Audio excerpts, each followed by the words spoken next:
د سوات خسته سیمه ملمجبه کې د ماونټین سایکلینګ مقابلې سر ته رسیدلې، کوم د پاره چې د ملمجبې په غرونو کې 8 کیلومتره ټریک تیار کړی شوی و. د سایکلینګ په دې مقابلو کې د ملمجبه ریزالټ په شمول خیبر پختونخوا، اسلام آباد او پنجاب سره تعلق لرونکو یو سلیخ کلاړیانو حصہ واغسته چې پکې 15 جنکۍ لوبغاړي هم شامل وي. فائنل مقابلو کې نارینه لوبغاړو کې اسلام آباد ټیم اولنې، خیبر پختونخوا ټیم دویم پوزیشن حاصل کړي. دغه شان جنکو لوبغاړو کې د پنجاب سره تعلق لرونکو سمین اولنې، سمرین دویم او ریمشا دریم پوزیشن ترلاسه کړي.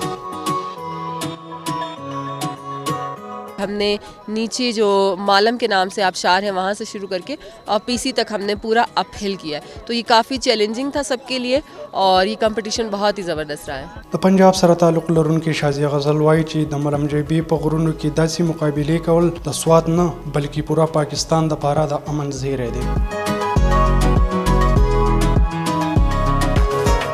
बहुत ज़बरदस्त इवेंट है ये, एक तरह से ये बहुत ज़बरदस्त वो है जिसमें फ़ीमेल लेडीज़ भी पार्टिसिपेट कर रही थी, की हैं उन्होंने, काफ़ी टाइम से कर रही हैं.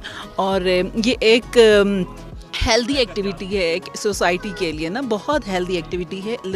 लेडीज़ को, गर्ल्स को, लड़कियों को आगे आना चाहिए और इन चीज़ों में बहुत आगे आना चाहिए. बहुत ही एक्साइटिंग सा और बहुत ही ज़बरदस्त सा एक इवेंट था और हमने बड़ा इन्जॉय किया. ऐसा इवेंट्स होने चाहिए और लोगों को यहाँ आना चाहिए. बहुत खूबसूरत जगह है, बहुत इन्जॉय करें हम. वरुستو په اولنی، دویم او دریم پوزیشن اغوستونکو لوبغاړو کې نقدي روپۍ او سرټیفیکیټ هم تقسیم کړي شو.